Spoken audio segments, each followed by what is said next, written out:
Take Buddha Bangla YouTube চ্যানেলে আপনাকে স্বাগত।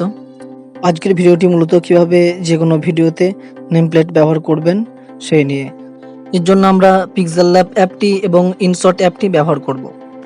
সর্বপ্রথম আমরা পিক্সেল ল্যাব অ্যাপটি ওপেন করব।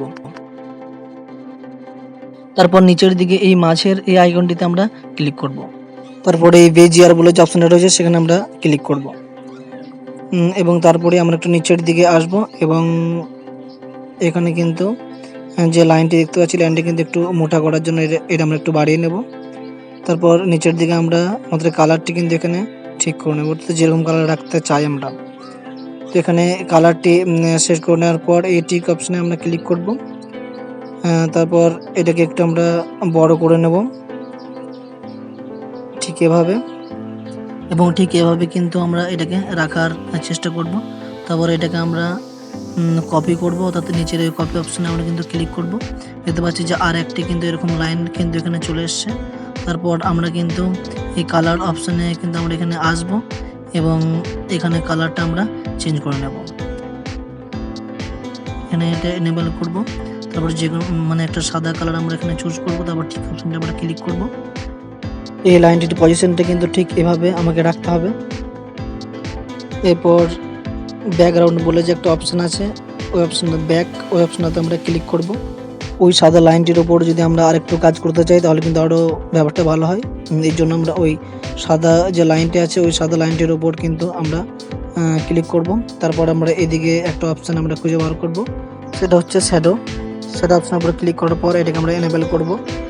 ওখানে প্রথম যে অপশানটা সেটা একটু বাড়ানোর চেষ্টা করব। দুটো লাইন কি আসলে আমরা ঠিক এই পজিশনে কিন্তু রাখার চেষ্টা করব। তারপর উপর দিকে আমরা কিন্তু এই আইকনটিতে আমরা ক্লিক করব। তারপর দুটো লাইন কি আসলে আমরা লক করে দেব। তারপর আমরা এই ড্র আইকনে ক্লিক করব। তারপর সর্বপ্রথম আমরা যে কালারটি নিয়েছিলাম সেই কালারটি এখানে চুজ করব। তারপর আমরা এখানে আসলে এই কালারটি আমরা এখানে নিচে দেওয়ার চেষ্টা করব। এর জন্য পেন সাইজটা আমরা একটু বাড়িয়ে নেব এবং এইটিকে কিন্তু কালার দিয়ে আমরা কিন্তু ফিল করব। নিউ টেক্সট বলে যে লেখাটা রয়েছে সেই লেখাটা আসলে আমরা এরপর ডিলিট করে দেব। এরপর আমরা নিচের দিকে 4 নম্বর আইকনটাতে আমরা ক্লিক করব। তারপর আমরা এই ট্রান্সপারেন্ট অপশানটিতে আমরা ক্লিক করব। ব্যাস, এরপর আমরা এই সেভ অপশানে ক্লিক করব এবং দ্বিতীয় অপশানটিতে আমরা ক্লিক করব। তারপর এই ডেভেলপ এই অপশানটিতে ক্লিক করব এবং এটা আমরা আলট্রা চুজ করব। তারপর সেভ টু গ্যালারি। আসলে ফটোটি এখন আমাদের গ্যালারিতে সেভ হয়ে গেছে। এরপর দ্বিতীয় যে কাজটা আমাদেরকে করতে হবে সেটা হচ্ছে ইনশট যে অ্যাপটি রয়েছে সেটা আমাদের ওপেন করব এবং ওপেন করার পর আমরা আমাদের ভিডিওটা এখানে কিন্তু সিলেক্ট করে নেব।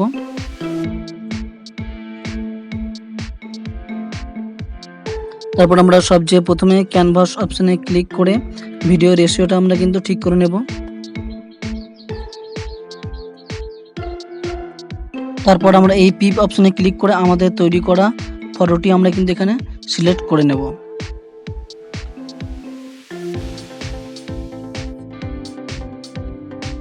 তারপর আমরা নেমপ্লেটটিকে ঠিক এভাবে কিন্তু আমরা জুম করে নেব এবং ভিডিওটির এক প্রান্ত থেকে এবং অপর প্রান্ত পর্যন্ত কিন্তু এটিকে আমরা পজিশন মতো সেট করে দেওয়ার চেষ্টা করব। যাই হোক, শেষমেশ কিন্তু আমরা নেমপ্লেটটা ঠিক এভাবে কিন্তু আমরা বসালাম।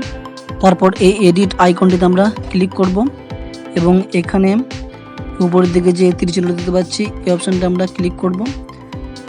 তারপর এখানে টাইমিংটা একটু বাড়িয়ে দেওয়ার চেষ্টা করব এবং তারপর আমরা এই আউটে এখানে ক্লিক করব। তারপর নিচের দিকে ত্রিচিহ্ন আইকনটিতে ক্লিক করব। তারপর এই টিক অপশানটা আমরা ক্লিক করব। তারপর ভিডিওটা আমরা একটু চালিয়ে দেখব এবং নেম প্লেটটা ওঠার সঙ্গে সঙ্গেই কিন্তু আমরা এখানটাতে স্টপ করব। তারপর এই টেক্সট অপশানে ক্লিক করব এবং এখানে আপনার তৈরি করা কোনো শর্ট ফিল্ম বা সিরিয়ালের নাম এখানে দিতে পারেন।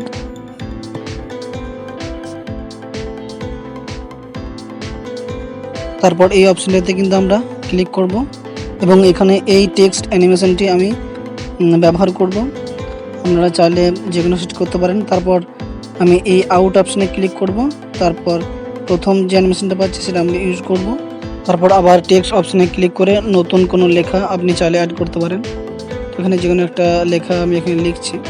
লেখাটি কমপ্লিট হবার পর আবারও এই অপশানটিতে ক্লিক করে আমরা এখানে টেক্সট যে অ্যানিমেশন রয়েছে সেটা আমরা কিন্তু সেট করে দেব। টেক্সট অ্যানিমেশন কিন্তু আমাদের সেট হয়ে গেছে। এরপর এটিকে নির্দিষ্ট জায়গায় কিন্তু এটিকে বসাতে হবে, অর্থাৎ এই নেম প্লেটের নির্দিষ্ট জায়গায় কিন্তু আমরা এই নামগুলোকে বসিয়ে নেব। ভিডিওটি আমরা এরপর একটু চালিয়ে দেখব যে নেম প্লেটটি কেমনভাবে সেট হলো। তো যাই হোক, এই নেম প্লেটের স্থায়িত্ব যদি একটু বেশি চান তাহলে আমরা কিন্তু এই পিপ অপশনটিতে ক্লিক করব এবং এখানে দেখতে পাচ্ছি নেম প্লেটের লেয়ারটি, এবং এটিকে আমরা একটু বাড়িয়ে নেব, অর্থাৎ আমরা যতটা রাখতে চাই। তারপর আমরা এই টেক্সট অপশনে আসব এবং টেক্সট লেয়ারগুলোকেও আমরা একটু করে বাড়িয়ে দেব নেম প্লেটের লেয়ারটি শেষ হবার ঠিক একটু আগে পর্যন্ত।